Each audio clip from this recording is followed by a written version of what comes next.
बहुत पुराना है कश्मीर में अत्याचारों का इतिहास। विजय क्रांति। द कश्मीर फाइल्स तो 1931 से ही कश्मीरी हिंदुओं, सिखों, बौद्धों आदि पर किए गए अत्याचारों का टेलर मात्र भी नहीं है।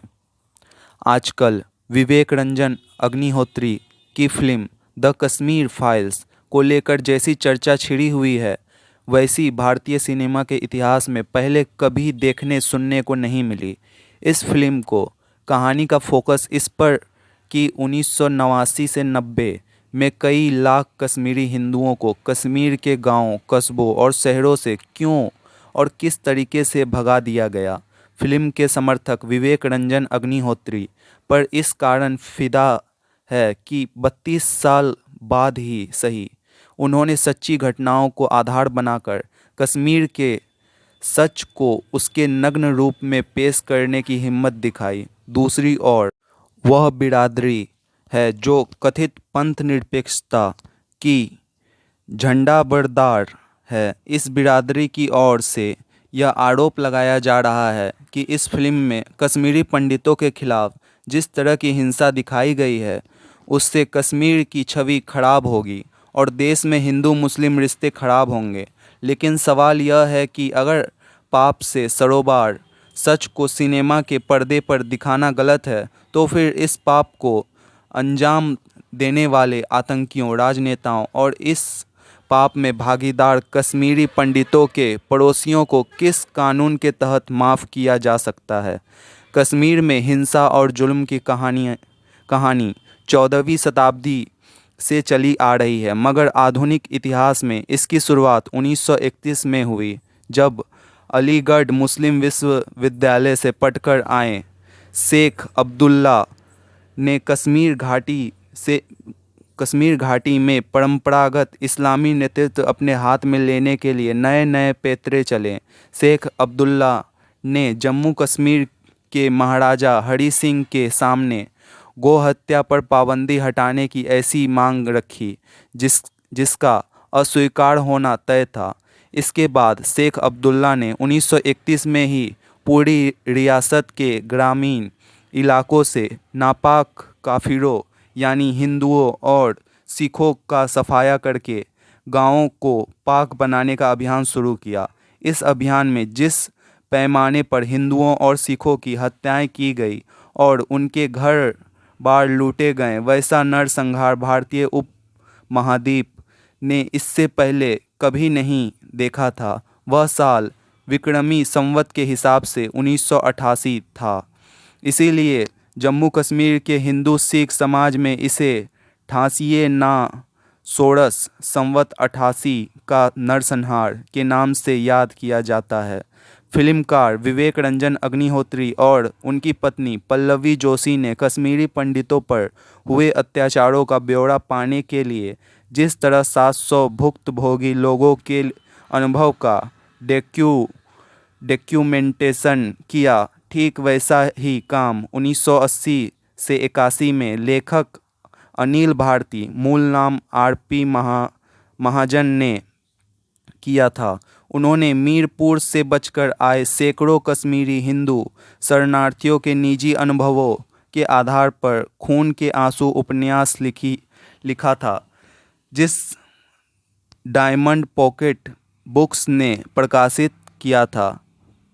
मैं स्वयं एक ऐसे ही कश्मीरी शरणार्थी परिवार में पैदा हुआ। मेरे पिता और दादा को अपने जीवन में 3 बार केवल इस अपराध के लिए घर बार छोड़ने और शरणार्थी बनने पर मजबूर किया गया, क्योंकि वे मुसलमान नहीं थे। दुर्भाग्य से इस सांप्रदायिक त्रासदी में तीनों बार कहानी का विलेन कश्मीर फाइल्स का आतंकी बिट्ठा कराटे नहीं बल्कि सफ़ेद पोश नेता शेख अब्दुल्ला थे, जिन्हें कश्मीरी मुस्लिम समाज शेरे कश्मीर और नई दिल्ली की सेक्युलर बिरादरी सेकुलरिज्म का मसीहा कहती थी। 1931 में अपने गांव पंजन से भगाए जाने के बाद मेरे पिता और दादा को अक्टूबर 1947 में दोबारा मीरपुर का घर छोड़ना पड़ा। यह सब तब हुआ जब जम्मू कश्मीर का भारत में आधिकारिक विलय हो चुका था और भारत पाक विभाजन की हिंसा भी खत्म हो चुकी थी। दरअसल जब अक्टूबर 1947 में पाकिस्तानी सेना ने कबायलियों के रूप में कश्मीर पर हमला किया, तब अकेले मीरपुर में आसपास के इलाकों से अपनी जान बचाने के लिए जो 42,000 हिंदू और सिख इकट्ठा हुए, उनमें से केवल 18,000 लोग ही जिंदा हालत में पूछ झगड़े और जम्मू पहुंच पाए। इस हमले में पाकिस्तान ने आज़ाद भारत के मुजफ्फराबाद, भिंबर, मीरपुर, कोटली और अलीबेग समेत रियासत के एक बड़े हिस्से पर कब्जा कर लिया। इसी इलाके को आज पाकिस्तान अधिकृत कश्मीर या पीओके अथवा पीओजेके कहा जाता है, जो असल में गुलाम कश्मीर है। अपने पिता दादा और हिंसा से बचकर आए अन्य लोगों से मैं ऐसे कई किस्से सुन चुका हूँ जिसमें मुजफ्फराबाद, मीरपुर और अलीबेग में हिंदू युवतियों के साथ सामूहिक दुष्कर्म किया गया और फिर उनकी हत्या कर दी गई। कई जगह कबालियों की भीड़ द्वारा किसी हिंदू या सिख को 2 टुकड़ों में काट देने की भी घटनाएं हुई। पाकिस्तानी सेना के श्रीनगर के करीब पहुंच जाने के बाद भी उसकी हार का एक बड़ा कारण यह रहा कि उसने इस्लाम खतरे में है के नाम पर जिन आक्रांतियों को इकट्ठा किया था, उनका एक बड़ा वर्ग लूटपाट, हत्या और दुष्कर्म में इतना व्यस्त हो गया कि पाकिस्तानी सेना की गति और शक्ति तय योजना से बहुत पीछे रह गई। यही कारण था कि भारतीय सेना को श्रीनगर बचाने के लिए समय मिल गया। इस हिंसा से बचकर जो लोग किसी तरह श्रीनगर पहुंचने में सफल रहे, उन्हें शेख अब्दुल्ला के आदेश पर वहां रहने की इजाज़त नहीं दी गई। शेख अब्दुल्ला की दलील थी कि उन लोगों के घाटी में बस जाने से कश्मीरियत डेक्यूरेट हो जाएगी, लिहाजा अक्टूबर-नवंबर की सर्दी में पैदल की बनिहाल दर्रा पार कर तमाम शरणार्थियों उधमपुर और जम्मू जाने को विवश हुई।